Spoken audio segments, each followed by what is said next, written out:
Hamza. Liz, are you a Trinitarian Christian? You're trying to change. Are you a Trinitarian Christian? No, because we're talking Jesus here. Do you believe Jesus is one part of a Trinity? Oh, here we go. No, do you? Bye, Hamza. Do you? You can't. What do you mean? Because you know, Jesus, if he is part of a Trinity, he ordered the slaughter of millions. And you know that. When he coming back, what he's going to do? You're inconsistent, Liz. You're inconsistent. You have been served, and if you accept Jesus, you will be Please, can you not talk about Christianity to Christians? Don't talk about Trinity with a Christian because they run. Don't do it. They run away. It's mine, brother. No, we like it. That's great. So you know that's the payment for watching. Subhanallah.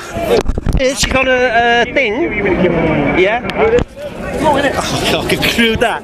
Oh, okay. Obviously, Liz came with her agenda. She come with a script. She wanted to try and turn people against Islam using this blasphemy thing. She was shown in history that Judaism, Christianity and Islam all seem blasphemy as a crime. She was told by Adnan only in an Islamic state run by Sharia can it be applied. And yet she kept saying Pakistan, Afghanistan, here, there, the other. We all know they're not Islamic states. Alright? We know standard. Alright. Now here's the problem Lizzie has. We know Jesus told his disciples to buy swords. What for? We don't know. Okay. We know Jesus says, bring mine enemies before me and slay them those who do not listen to me. Okay. Who is this king in this parable? Because when Jesus spoke, he's speaking about practicality. And when you read the parable, you know he's referring to Jesus himself. And we know this is also true because what did Jesus say to those when they went out preaching and they wouldn't listen? What did Jesus say? Now you hear the missionaries say this all the time. Brush your dust from your feet and leave them. Yeah? Beautiful. Be peaceful. Leave them alone. But what's the next verse say?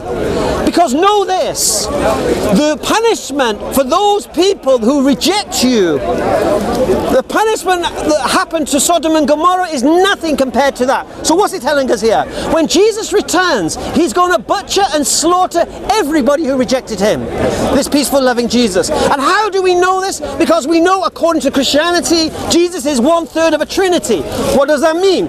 3 in 1. So when God speaks in the Old Testament and orders the slaughter of innocents, it's Jesus ordering the slaughter of innocents. You cannot escape it. If you're a Trinitarian Christian, Jesus in the Old Testament is God of the Old Testament as you claim he's God now. So Jesus orders the slaughter of millions in the Old Testament. Jesus tells his disciples to buy swords. Jesus instructs to slay those who will not hearken to him and tells the disciples that anyone who doesn't hearken to him, when he returns, he'll slaughter them all and then throw them in hell. This is Christianity for you. And they have the audacity to come and say, when Islam says blasphemy against any prophet, blasphemy against Jesus, against Muhammad sallallahu, against all of the prophets alayhi salam. Subhanallah adim. And look at the history of Christianity. Look at the butchers that took place between Christians. Brother Adnan spoke about Michael Servetus. Who is Michael Servetus? I'm pretty sure Christians don't know who he was. He was a man who didn't believe in the divinity of Jesus, and he wrote a book against the divinity of Jesus.